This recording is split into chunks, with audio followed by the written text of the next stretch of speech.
사랑하는 여러분, 여러분의 신앙이 외롭고 홀로 된 것 같을 때, 그래서 때로는 불안과 두려움이 엄습할 때, 그때 그분을 여러분들의 목자로 고백해 보시기 바랍니다. 그냥 고백하는 것이 아니라 주님이 나의 목자 되심을 선포하시기 바랍니다. 혼자면 어때요? 아무도 알아주지 않으면 어때요? 주님이 우리와 함께 하시고 주님이 우리의 목자가 되어주시는데 우리를 부족함 없도록 책임져 주신다고 하시잖아요. 세상은 그 타작마당의 한가운데 우리를 세워두고 물질을 따라가라, 사람을 따라가라, 성공을 따라가라, 풍요를 가져다 줄 그 무엇에게 절해라 하지만, 그러나 그 무엇도 우리에게 목자가 되어줄 수는 없습니다. 오직 주님만이 우리의 목자가 되시며 주님만이 우리의 만족함이 되어주시는 줄 믿습니다.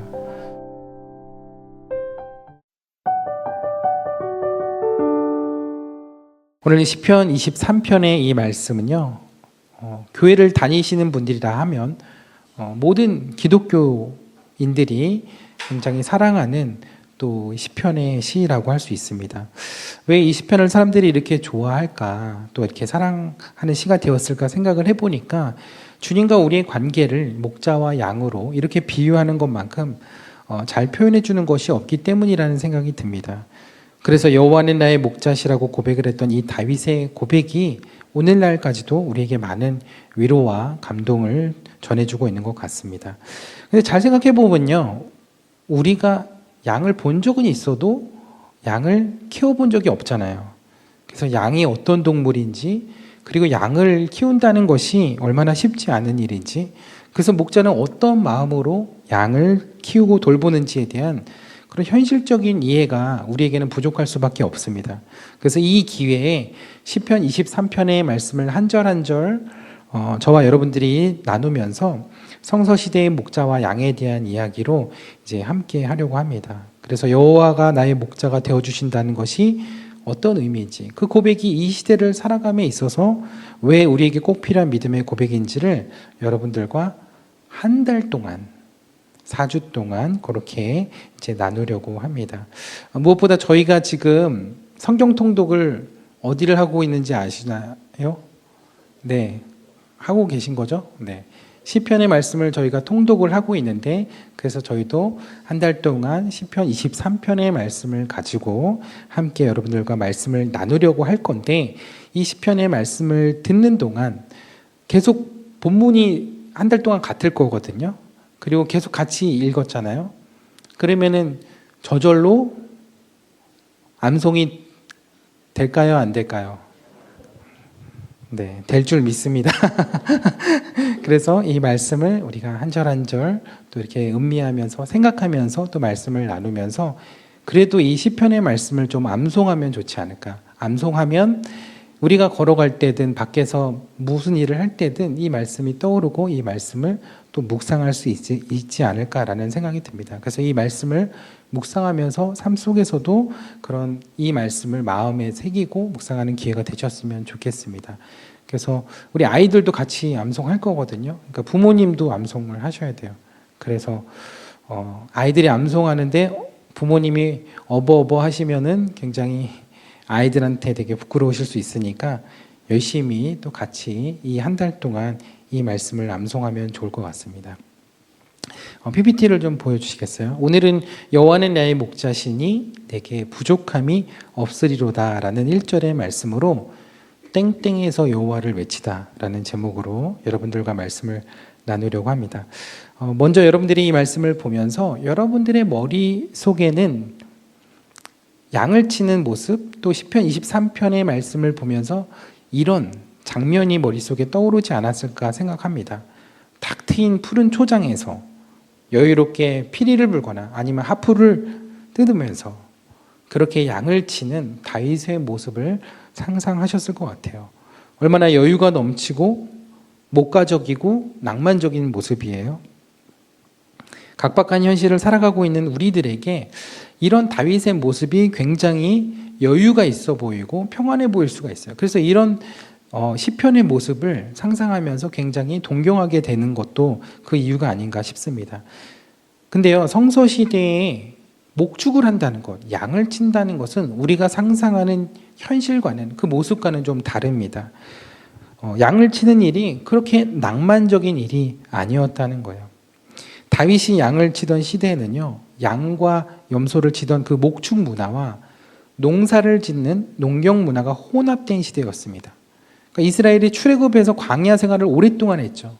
그렇게 유목민 생활을 오래 하면서 목축 생활에 익숙해져 있었는데 그들이 그 떠돌이 생활을 마치고 가나안 땅에 정착을 하면서 그들의 삶의 중심이 점점 농경 문화로 옮겨가기 시작합니다. 그러다 보니 그들이 그렇게 목축에 양을 치는 일에 모든 것을 다 이렇게 마음을 쏟았던 그 일들이 점점 소홀해지고 그 목축업이라는 것 자체, 양을 치는 일들이 굉장히 경시되는 그런 분위기가 이제 되어져 가는 거죠. 반면에 농경 문화를 더 중요하게 여기면서 정착해 가면서 가나안 원주민들의 그런 풍습에 자연스럽게 관심을 갖게 되었고 그들의 삶에 동화되기 시작했다는 겁니다. 오늘 이 부분이 어떻게 보면 중요한 이야기인데요. 그래서 구약 성경에 나타나는 이스라엘의 역사를 이해하는 데 있어서 반드시 알아야 하는 중요한 배경이 있다면, 종교적인 영적인 배경이 있다면 그것은 목축 문화의 주신인 여호와와 농경 문화의 주신인 바알과의 대결 구도가 계속 이어지고 있다는 것입니다. 이 구도가 이스라엘이 망할 때까지 계속합니다. 그래서 이스라엘이 가나안에 정착하면서 다른 나라와의 전쟁도 중요했지만 더 중요했던 것은 우상과의 싸움이었던 것. 그래서 가나안은 바알과 여호와의 치열한 영적 전쟁이 벌어지는 전쟁터와도 같았어요. 그래서 여러분들이 잘 아시는 그 갈멜산 전투가 바로 그런 여호와 하나님과 바알 신의 전쟁을 치르는 아주 대표적인 하나의 사건이었던 것이죠. 마찬가지로 다윗이 살던 시대는 그런 농경 문화와 목축 문화가 혼합되는 대표적인 혼란기로서 여호와의 신앙과 바알 숭배가 팽배하며 그렇게 공존했던 시기였습니다. 그래서 그런 치열한 영적 전쟁의 한가운데에서 다윗이 이 시편을 노래하고 있다는 것을 우리가 생각해 본다면 여호와는 나의 목자심이라는 이 고백을 외치는 다윗의 이 마음이 과연 평화롭게만 보일 수 있을까? 아닐 거라는 거예요. 오히려 이 고백은 전쟁터와 같은 삶의 현장에서 비장하게 그리고 외롭게 외치는 고백처럼 들리게 되는 거예요.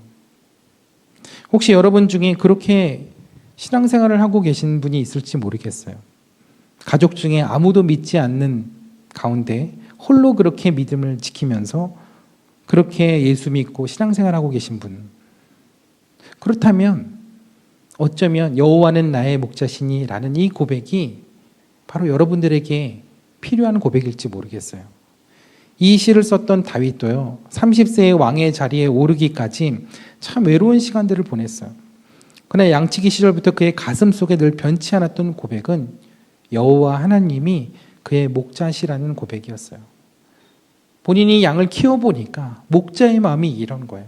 그래서 하나님이 나도 목자가 되어주신다면 양인 나를 이렇게 돌봐주시겠지, 책임져 주시겠지라는 그 고백을 했던 것이죠. 그래서 시편 23편은 이스라엘이 멸망하고 바벨론의 포로로 끌려간 유다 백성들에게 아주 가슴 깊이 새겨졌던 시였습니다. 포로로 끌려간 그 이방 땅에서 우상으로 가득한 그곳에서 여호와가 나의 목자시니라고 고백했던 그 간절한 시간들, 그 시간을 어떻게 잊을 수 있겠어요? 그 고백을 어떻게 잊을 수 있겠어요? 여러분, 그래서 탄식과 찬양으로 가득한 이 시편, 이 150편이요, 포로기 때 완성이 된 거예요. 여러분들의 신앙의 자리도 그런 이방의 땅과 같이 느껴지실 때가 있나요? 부모님도, 남편도, 형제도, 자녀들도 그 누구도 믿지 않는 그 가정에서 여러분 홀로 그 믿음을 외치고 지키고 있는 것 같지는 않으신가요?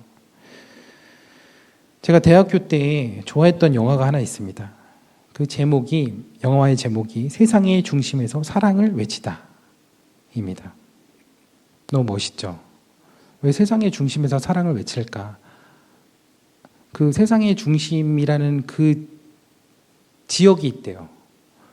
거기가 호주에 있는 울랄라라고 하는 큰 큰 돌산이 있는데, 거기가 이제 호주 사람들이 그 지구의 이 땅의 배꼽이라고 생각해서 거기가 이 세상의 중심이라고 그렇게 믿었다고 합니다.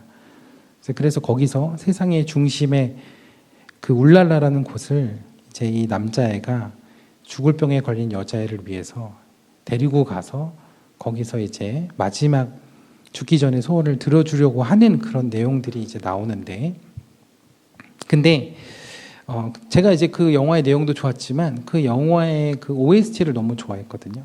그래서 그 영화의 OST를 들으면서 가슴 뭉클하게 참 많이 들었던 이제 기억이 납니다. 아사메자 메루타비니 키미노 누케가라가 요코니루.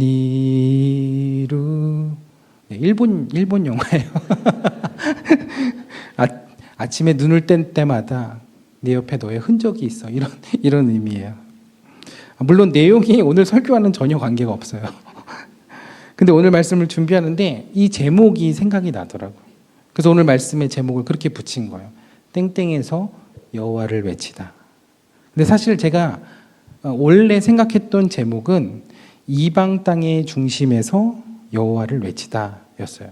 근데 너무 길어서 줄인 거예요. 이게 너무 길면은 그 주보에 거기 칸이 넘어가서 이렇게 줄여서 했고, 또 궁금해하시라고 그렇게 땡땡에서 여호와를 외치다라고 했는데 원래 제목은 이방 땅의 중심에서 여호와를 외치다라는 제목이고 유튜브 썸네일은 이걸로 올라갈 거예요.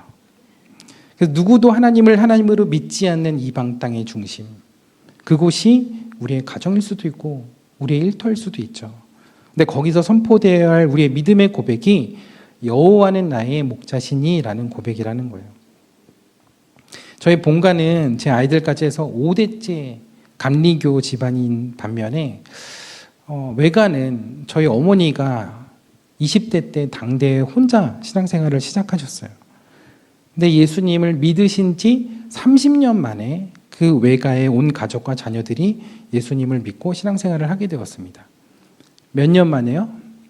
30년 만에. 그래서 가족을 구원하려면 이 정도 기도는 하셔야 될 것 같아요.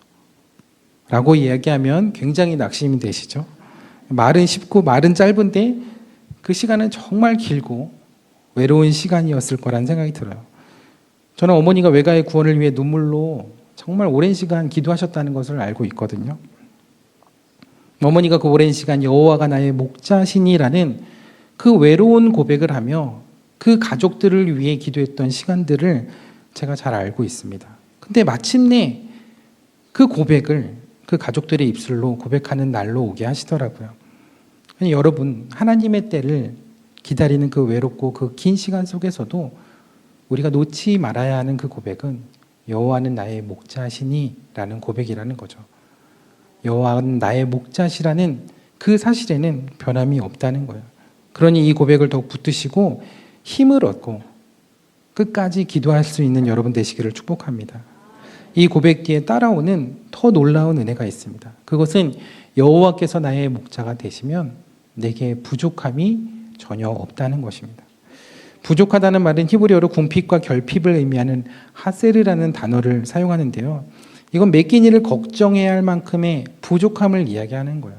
그냥 있어도 그만 없어도 그만이 아니라 정말 끼니를 못 때울 정도로의 부족함을 이야기하는 거예요. 사실 인류 역사를 보면 산업화 시대 이후 근대에 와서야 잉여 농산물을 저장하면서 그제서야 풍요라는 단어를 쓸 수 있었거든요. 근데 그 전까지는 근근히 끼니를 걱정하며 살아야만 했습니다. 더구나 이 고백이 유대 광야에서 양을 치던 다윗의 고백이라고 한다면 더욱 그랬을 거예요. 정말 부족함과 결핍이 많은 그 광야에서 할 수밖에 없는 고백. 너무나 부족하다. 근데 그 광야에서 만들어진 이 다윗의 고백은요, 부족함이 없다는 거예요. 근데 이 고백이 어디에서부터 시작된 것이냐? 출애굽한 이스라엘 백성들의 상황에서 표현되었던 말이에요. 출애굽기 16장 18절에 보면 만나를 하나님께서 주셨는데 그 만나가 부족함이 없어서 부족함이 없이 각 사람이 모든 사람이 먹을 만큼 거두었다고 얘기를 했어요. 하나님께서 그 백성들을 책임지시니 부족함이 없었다는 거죠. 신명기 2장 7절에 보면 광야 40년 동안 하나님이 함께 하심으로 부족함이 없었다고 했는데 이것 또한 같은 맥락에서의 표현이에요. 정말 척박하고 모든 것이 부족할 수밖에 없는 그 광야 생활 속에서 하나님께서 함께 하시니, 여호와께서 함께 하시니 부족함이 없었다고 신명기의 말씀이 또한 이야기하고 있는 것이죠. 그런데요, 이 광야 생활을 마치고 이스라엘 백성들이 가나안에 들어가 보니까 그들의 삶의 풍요를 가져다 주는 다른 신이 있었던 거예요. 그 신이 바로 바알이었던 거죠. 그래서 그동안 유목 생활을 하면서 광야의 하나님, 양을 돌보시는 그 하나님을 그들은 잊어버리기 시작했고, 지난주에 말씀드린 것처럼 바람을 불게 하고 비를 내리게 하는 바알의 신을 찾아서 그렇게 예배하고 그들을 섬기기 시작했다는 거죠. 바알은 농경 문화를 군 가나안 원주민들과는 때려야 뗄 수 없는 주신으로 대표적인 풍요와 풍산의 신이었거든요. 그래서 가나안 사람들은요, 바알 신전을 그곳에 만들고 그곳에서 바알에게 빌며 해마다 풍년을 기원했습니다. 그래서 호세아 9장 1절에 보면 이런 말씀이 있어요. 이스라엘아, 너는 이방 사람처럼 기뻐 뛰놀지 말라. 네가 음행하여 네 하나님을 떠나고 각 타작마당에서 음행의 값을 좋아하였으니. 당시 1년 농사의 모든 수고와 땀이 모이는 곳, 즉 추수한 결실을 탈곡하는 곳, 그곳이 바로 타작마당이었는데, 그 타작마당에서 이방 민족들은 바알 신에게 제사를 드렸던 거예요. 그리고 그곳에 지은 바알 신전에서 성창으로 불리는 종교적 창녀들이 나와 다산과 풍년을 기원하며 하나님이 가증하게 여기시는 그 음행을 저질렀던 것입니다. 그런데 다윗은 그러한 농경 문화 속에 바알 신이 판치는 그곳에서 오직 목자의 신, 우리의 목자가 되신 여호와를 섬길 때에만 부족함이 없는 진정한 풍요가 찾아온다고 그렇게 고백하고 선포하고 있는 거예요. 어린 시절부터 유대 광야에서 이러한 믿음의 고백을 가지고 살아왔던 다윗은요, 먼 훗날에 이스라엘의 왕이 돼서 여부스를 점령한 후에 그 바알 신전이 자리 잡고 있던 그 타작마당을 50세겔을 주고 매입하게 됩니다. 뭘 하려고 그 땅을 샀던 것일까요? 그것은 그 자리에 목자이신 여호와 하나님을 예배하기 위한 성전을 짓기 위함이었습니다. 성전 터를 마련하기 위해서 그 땅을 샀는데, 그 땅이 무슨 땅이었냐? 타작마당. 들어보셨을지 모르겠지만 오르난의 타작마당이라고, 역대하 3장 1절에 보니까 솔로몬이 성전을 드디어 건축하기 시작하는데 그 땅이 무슨 땅이라고 소개하고 있냐? 다윗이 이전에 여부스 사람 오르난에게 샀던 타작마당이라고 소개를 하고 있습니다. 바알에게 제사 드렸던 그 자리에 하나님의 성전이 세워졌다는 것, 그것은 매우 중요한 사건이죠. 왜냐하면 그것은 가나안의 풍요를 주는 주신이 바알이 아니라 여호와 하나님이라고 선포하고 선언하는 사건이었기 때문이에요. 그들에게 풍요를 가져다주고 부족함 없는 은혜를 주시는 분이 바알이 아니라, 세상의 신이 아니라 우리의 목자 되신 여호와 하나님이라는 것을 외치며 선포하고 선언한 사건이었기 때문이에요. 근데 그곳이 어떤 곳이었냐? 신앙의 집결지이며 종교의 메카와도 같은 이방 땅의 중심이었다는 거죠. 우상의 중심이었다는 거죠. 그곳이 바로 타작마당이었던 거예요. 근데 그곳이 하나님께 예배하는 장소로 바뀌었다는 것, 이게 어떻게 의미 없는 사건이라고 생각할 수 있겠어요? 그냥 부동산을 매입한 사건이 아니에요. 이건 이방 땅의 중심에서 여호와를 외치고 그 여호와 하나님을 예배하는 일이 그곳에서 일어났다는 것, 이것은 놀라운 사건인 것이죠. 조금 전에 광고회 때 말씀드렸던 그 집사님 가정, 그 집사님의 아버님의 장례를 제가 지지난주에 이제 다녀왔는데요.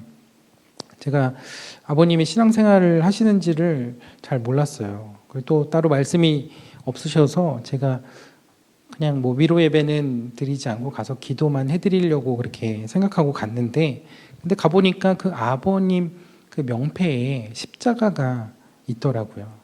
근데 그걸 보고 제가 아버님 위해서 또 가족분들 위해서 예배를 드려드리는 게 좋겠다라는 그 마음과 생각이 들더라고요. 그래서 거기 있는 가족분들과 형제분들과 같이 예배를 드렸어요. 근데 예배를 마치고 집사님에게 들어보니까 형제분들이 신앙생활을 안 하고 계신 분들이더라고요. 예전에 뭐 그렇게 잠깐 하셨는지 모르겠는데 지금은 신앙생활 다 안 하시는 분들이더라고요. 근데 감사하게도 자리를 다 피하지 않으시고 다 같이 그곳에서 예배를 함께 드려주셨어요. 근데 그렇게 예배를 마치고 나서 집사님이 그렇게 함께 예배를 드리게 된 것, 다시 우리 가정에 예배가 드려진 것이 너무나 감사하고 감격스럽다고 이야기를 하시더라고요. 근데 이유를 들어보니까 몇 년 전에 어머니가 이제 돌아가셔서 그때 장례를 치르는데 어머니가 교회를 열심히 다니셨음에도 불구하고 형제분들이 그때는 너무 경황이 없어서 그냥 유교식으로 어머니의 장례를 치러드린 거예요. 근데 그게 그때 참 마음에 걸리셨다고 해요. 근데 이번에 아버님 장례는 그래서 꼭 기독교 장례로, 기독교식으로 장례를 치르겠다라는 마음을 가지고 형제분들과 얘기를 하셨는데 형제분들이 그렇게 다 배려를 해주신 거예요. 근데 참 놀라운 게요. 몇 년 전에 어머니 장례를 치렀던 것과 동일한 장례식장, 동일한 빈소에서 아버님 장례를 치르게 된 거예요. 그리고 그 자리에서 이번에는 예배를 드리게 된 거예요. 오르난의 타작마당이 예배의 초소로 바뀌었던 것처럼 유교식으로 치렀던 그 장례식장이 하나님께 예배드리는 예배의 초소로 바뀌는 은혜가 있었다는 거예요. 저는 그게 우연이라고 생각하지 않습니다. 우리 집사님 네 분이 믿음 가운데 여호와는 나의 목자시니 라는 그 고백이 있었기에 하나님께서 그 부족함 없는 은혜로 그 가정에, 그 가문에 구원의 문을 허락해 주신 줄 믿습니다. 여러분들도 여호와는 나의 목자시니 내게 부족함이 없습니다 라는 이 고백을 가지고 여러분들의 가정을 위해, 여러분들의 부모님을 위해, 여러분들의 자녀를 위해 끝까지 기도하시게 되기를 축복합니다. 혼자면 어때요? 혼자라도 괜찮습니다. 여러분들의 가정을 향해서, 그리고 가족과 형제들을 향해서 이 고백을 그냥 고백하지 마시고 선포하시기 바랍니다. 우리 가정과 가문의 목자가 되어주실 분, 부족함 없는 은혜로 채워주실 분, 그분이 오직 여호와 하나님이심을 믿습니다. 여호와는 나의 목자십니다. 여호와는 우리의 가정의 목자가 되어주십니다. 우리 여호와 하나님이 우리의 목자가 되어주실 줄 믿습니다. 이렇게 선포하고 고백해 보세요. 하나님께서 반드시 그 가정 가운데, 그 가문 가운데 구원의 문을 열어주시고 하나님께서 주인 되어주시고 하나님께서 예배 받으시는 은혜와 응답과 역사가 일어날 줄 믿습니다. 부족함이 없는 은혜를 주신다는 것, 그건 앞서 말씀드린 것처럼 광야와 같은 삶 가운데서 우리를 책임져 주신다는 거예요. 만나로 부족함 없이 채워주시고 먹을 것으로 채워주시고 그 신발과 그 옷이 해지지 않도록 우리를 돌봐주신다는 것, 그분이 목자시기에 결코 우리를 부족함과 결핍 가운데 내버려 두지 않으신다는 거예요. 저희 어머니가 고향이 청주신데요. 당시 집안이 좀 부자셨어요. 근데 그렇다고 막 재벌은 아니고요. 그냥 그 당시에 집에 종이 있을 정도, 그 정도로 그냥 그 마을에서 조금 부유하신 그 정도였다고 합니다. 근데 외할머니가 돌아가시면서 그때는 좀 그랬죠. 딸들에게는 물어보지 않고 그냥 아드님이, 외삼촌이 혼자 한 분이셨는데 다 그 재산을 조용히 이제 다 가져가신 거죠. 그 여자 형제들이 저희 이모와 저희 어머니 두 분이었는데 좀 섭섭한 마음이 왜 없었겠어요. 요즘도 부모님 돌아가시면 유산 때문에 형제들 사이에서 굉장히 심한 갈등으로 그 장례 치르고 나서도 평생 등 돌리고 만나지 않고 연락하지 않고 지내는 분들도 많잖아요. 근데 저희 어머니는 그럼에도 불구하고 명절 때마다 그 외삼촌을 찾아갔어요. 가서 유산을 달라고 하신 건 절대 아니고요. 외삼촌과 가족들에게 복음을 전하러 가신 거예요. 근데 겉으로 보면 외삼촌이 참 부족함이 없어 보였거든요. 아들이 4명이 있었는데 다 출세해서 다 잘하고 효자고 또 그리고 재산도 많이 가져가셨고 정말 부족함이 없어 보이는 외삼촌의 그 삶에 예수님이 들어갈 틈이 있을까라는 생각이 들었습니다. 자존심도 정말 강하신 분이었거든요. 근데 제가 그날을 잊을 수 없어요. 잊을 수 없는 그날이 있는데 여느 때와 같이 그렇게 외가를 이제 부모님과 저도 이제 그때 따라갔는데 찾아가게 됐는데 갑자기 외삼촌이 돈 뭉치를 저희 어머니에게 주시는 거예요. 여러분들은 이게 얼마인지가 궁금하시죠? 근데 생각해 보세요. 정말 많이 주려면 이체를 해줘야지 계좌를. 돈 종이를 줘봐야 아무리 두꺼봐야 그래도 5만 원권도 없던 시대에 얼마나 됐겠어요. 그러니까 여러분들이 상상하시는 그렇게 어마어마한 돈은 아니었어요. 근데 그때 제가 중학생이었는데 제가 생생하게 기억하는 건 그 돈을 받고 돌아오면서 차 안에서 한없이 우시는 그 어머니의 모습이었어요. 어머니가 눈물을 흘리신 것은 그 돈 때문이 아니에요. 돈이 너무 적어서 그러신 게 아니에요. 어머니가 우신 거는 외삼촌이 그 돈을 주신 이유 때문이었어요. 사실 저희 어머니가 너무나 어렸을 때 외할아버지가 돌아가셔서 얼굴조차도 기억 못 하시거든요. 그래서 외삼촌이 저희 어머니에게 아버지와 같은 분이셨어요. 근데 그런 외삼촌의 구원을 위해서 어머니가 정말 기도를 많이 하셨어요.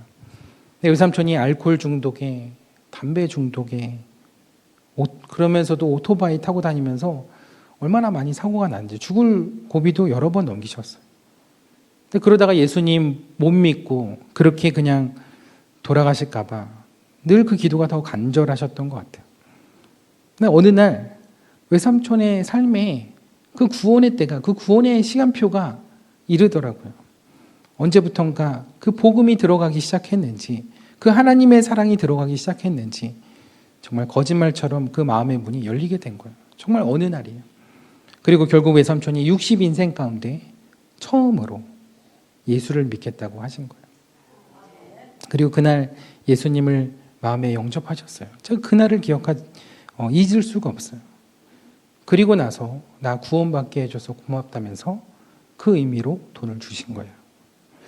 근데 그때 저희 부모님이 그 목회의 소명을 뒤늦게 받으시고 교회 개척을 이제 시작하기에 앞서서 동남아로 저와 형을 버려두고 한 달 동안 선교여행을 가셨다고 선교여행을 제가 중학생 때였는데 선교여행을 다녀오시려고 했던 때였어요. 근데 두 분이 이제 한 달이나 다녀오셔야 하니까 그 비용이 적지 않았겠죠. 생각보다 돈이 많이 필요한 거예요. 근데 그때 외삼촌이 주셨던 그 돈이 딱 필요한 그런 경비였던 거예요. 저희 어머니가 그때 하신 말씀이 예전에는 좀 섭섭한 마음도 있었는데 지금은 그거 하나도 섭섭하지 않다고 외가를 구원해 주시고 선교비까지도 선물로 받고 나니까, 아니 이게 선물로 주신 것이 아니라 하나님이 이 길 가운데, 이 목회의 길 가운데 하나님께서 인도하여 주시고 함께 하신다는 것을 응답으로 받으니까 정말 마음에 더 바랄 것이 없는, 정말 부족함이 없는 은혜가 있다고 말씀하셨어요.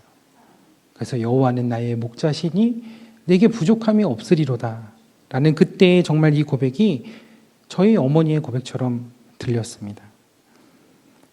저희 부모님이 당시에 참 안정적인 직장을 가지고 계셨거든요. 요즘은 조금 달라지긴 했지만 그때도 공무원 하면 그래도 안정적인 직장이었죠. 어머니는 선생님이셨고 아버님은 그래도 공직에서 직급이 있으신 분이었는데 두 분 다 그 직장을 내려놓고 비가 새는 상가 지하에서 목회를 시작하셨는데요. 20년 목회하시는 동안 하나님께서 그 목회 가운데 단 한 번도 부족함을 느끼게 하신 적이 없었습니다. 시작할 때부터 은퇴하실 때까지. 때마다 사람을 통하여 하나님의 손길을 통하여 만나와 같이 그 목회를 부족함 없이 채워주신 거예요. 하나님의 목자가 되어주시니까 우리가 살아가는 데 있어서 염려하고 걱정했던 것, 무엇을 먹고 살아야 될지, 무엇을 믿고 살아야 될지 걱정했던 것, 그거는 우리의 염려와 걱정거리가 아니더라고요. 하나님께서 그 부족함으로 인해서 우리의 삶이 망하거나 불행하게 하지 않으신다는 거죠. 저는요, 그래서 저의 목회에 대해서도 정말로 제가 걱정하지 않습니다.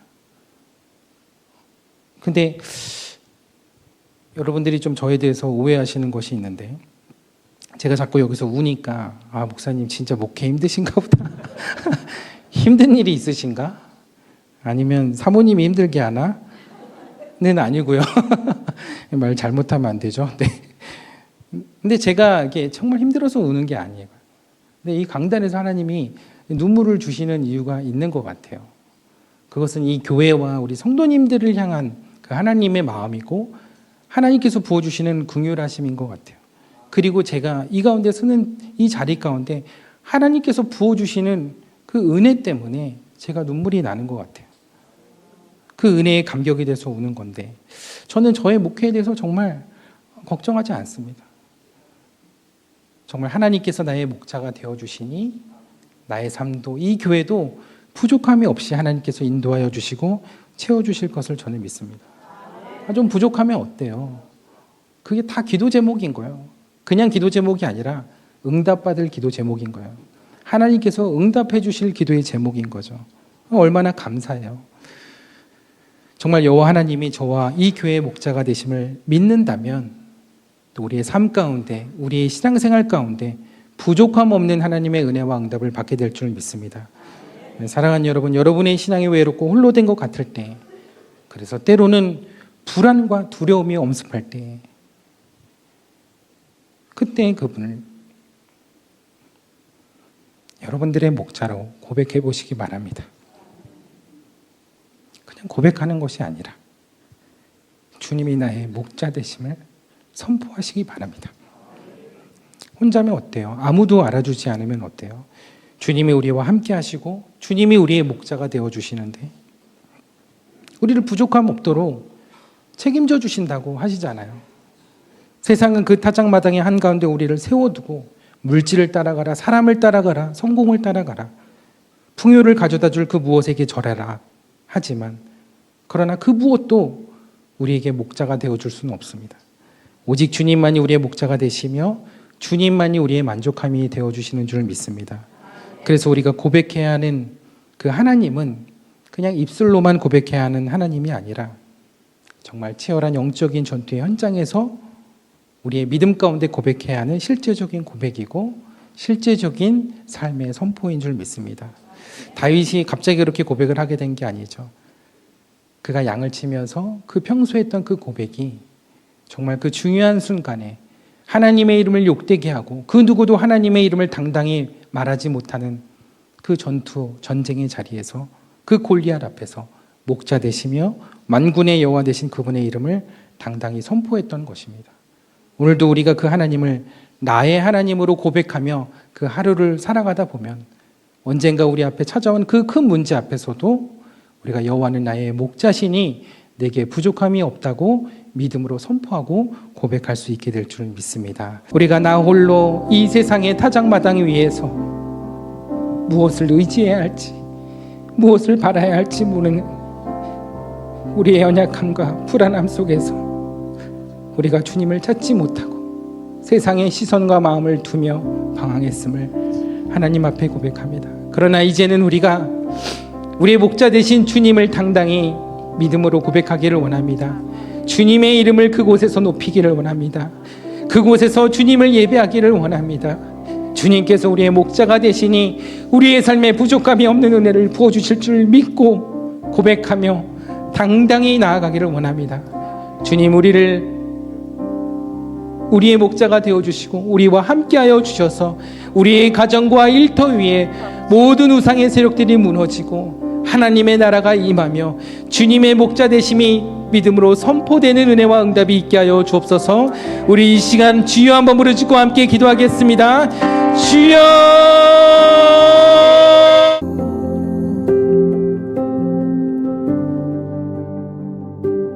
When I wake, I know you are with me. In the dark, I can almost see you clearly. Every day, you're singing over me. Like water, my love runs free. Oh, there is nothing like your love. There is nothing and no one above.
hold